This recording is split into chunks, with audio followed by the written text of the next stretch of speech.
خیلی خوش اومدید به خلاصه قسمت 4 دت نوت. بدون معطلی بریم که شروع کنیم. میریم به دنیای شینیگامی ها. مدتیه که ریوک رو این اطراف ندیدم. اون گفت که دفترش توی دنیای انسان ها افتاده. فکر میکنی راسته؟ امکان نداره، چون اون باید تا زمانی که دفتر تموم بشه یا انسان بمیره با اون باشه. منم فکر نمی کنم که ریوک بخواد همچین کاری بکنه. بعدشم من شنیدم که اون 2 دفتر مرگ داره. نصف عمر باقی مانده من برای چشمهای شینیگامی.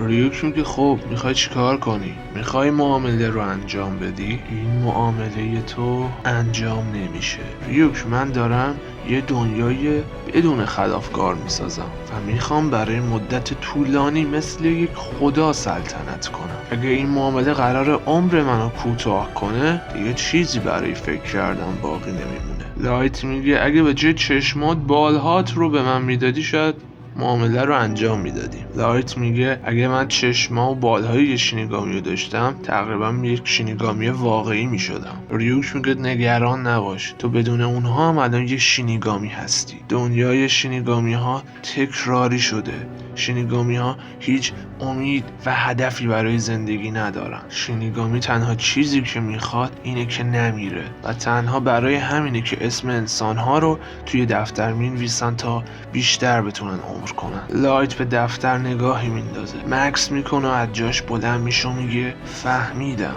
ریوک میگه موضوع چیه؟ فهمیدم چطور اسم اونی که امروز منو تعقیب میکرد رو پیدا کنم. بعد از نوشتن دلیل مرگ، جزئیات مرگم باید در عرض 6 دقیقه و 40 ثانیه بنویسم. میخوام از قوانین دفتر مرگ به نفع خودم استفاده کنم. اول باید بفهمم جزئیات مرگ رو چقدر میتونم گسترده بنویسم. میریم به روز بعد در دفتر مرکزی اداره پلیس ژاپن. دوباره دیشب 6 خلافکار زندانی کشته میشن. همه با حمله قلبی. کار جانگیره. چی؟ مثل اینکه همشون به خاطر حمله قلبی مردن، ولی مثل اینکه یه مرگ ساده نداشتن.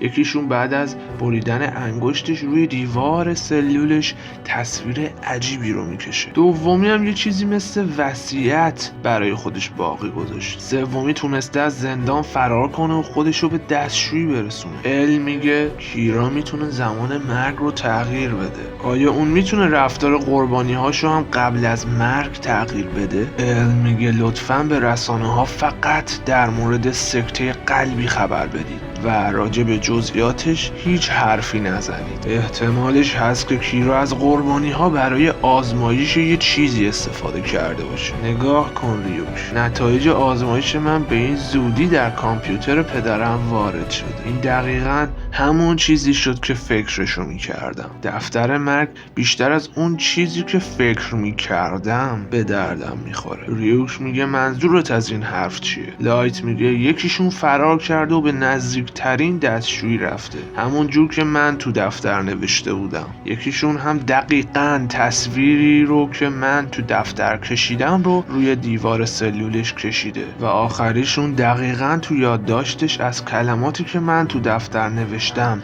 استفاده کرده. اونا دقیقاً چیزی رو که تو دفتر نوشته بودم رو بعد از اینکه دلیل مرگشون رو سکته قلبی بنویسم انجام دادم. برای 3 زندانی دیگه من مخصوصاً جزئیاتی رو نوشتم که عملاً غیر ممکنه. برای یکی نوشتم در ساعت 6 بعد از ظهر جلوی برج ایفل در فرانسه میمیره. این از نظر فیزیکی غیر ممکنه که کسی که تو زندان ژاپن بود در فرانسه بمیره. پس اتفاق نیفتاد و فرد فقط سکته قلبی کرد. به عبارت دیگه حتی با دفتر مرگ هم نمیتونی کاری رو بکنی که غیر ممکنه، ولی کارهایی که غیر طبیعی نیستن و جزئیات مرگ محسوب میشن رو کاملا انجام میده. حالا وقتشه که نقشه اصلیمو عملی کنم. حالا میخوام به یکی زنگ بزنم. این احتمالاً غافلگیرت میکنه، ولی من واقعا بین خانم و محبوبم ریونک. برداشت میشو لایت با یه دختر قدم میزنه.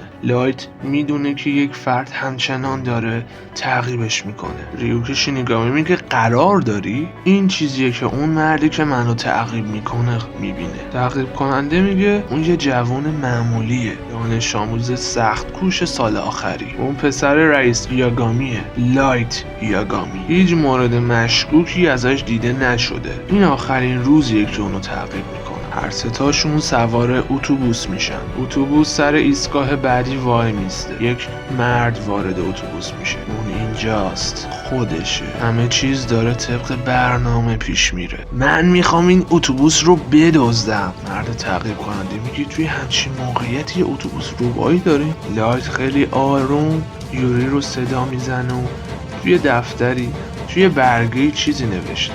یوری مشکلی نیست. میخوام از فرصت استفاده کنم و دستشو بگیرم و محکم نگه دارم تو از اسلحه‌اش نتونه استفاده بکن. مثل اینکه تعقیب کنندمون متنو میخونه و میگه که این کارو نکن، خیلی خطرناکه، بذار من حلش میکنم. لایت به اون مرد میگه که چیزی داری که ثابت کنه که همدستش نیستی؟ چرا باید بهت اطمینان کنم؟ این خیلی معمول هست. اونو اول کاری میکنن که فکر کنی فقط یه نفرم. اون مرد میگه ظاهرا چاره دیگه ای ندارم. امکان نداره لایت یاگامی کیرا باشه. مدرک میخوای؟ اینم مدرک. اسمش ری پنبر. باشه، بهت اعتماد میکنم. لایت که میخواد دستشو از جیبش در بیاره، یه تیکه از کاغذ میفته زمین. میخواد برش داره ولی اون سارق متوجه حرکت لایت میشه. ای تکون نخور، سر جات وایستا. کاغذ بازی میکنید و میخواید کاری بکنید. آره، اون مجرم کاغذ رو بر میداره. یادداشت برای قرار باید بکشن. خوب شد گیرت انداختم. تو کی هستی؟ اینجا چی کار میکنی؟ مثل اینکه اون مجرمه میتونه شینیگامی رو ببینه. ریوک میگه فهمیدم. اون یادداشتی که لایت انداخت زمین از دفترچه مرگ بود و میخواست که تو واقعا منو ببینی. اون مرد با ترس و لرز سعی میکنه چند بار بهش شلیک کنه ولی خب بیفایده است. مأمور FBI میره و با اون مرد درگیر میشه. اون دزده میگه اتوبوس رو نگه دار، لعنتی این در رو باز کن.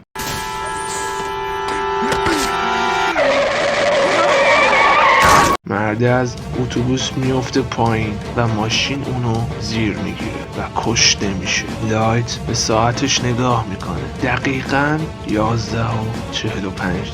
دقیقاً طبق نقشه من پیش رفت. ساردا کیوچیرو مرگ به خاطر تصادف. اون 11:31 با یه اسلحه سوار اتوبوس میشه. اون یه هیوله ترسناک میبینه. اون با شلیک گلوله با وحشت از اتوبوس میپره بیرون و در نهایت فوراً با یه ماشین تصادف کرده و در ساعت 11:45 همان روز کشته خواهد شد. تو نفر بعدی هستی، ری پنبر. دمتون گرم که تا اینجای ویدیو همراه من بودین رفقا. لایک و ساب و کامنت فراموش نشه. میبینمتون تا قسمت بعدی، یعنی قسمت 5 انیمه دت نوت.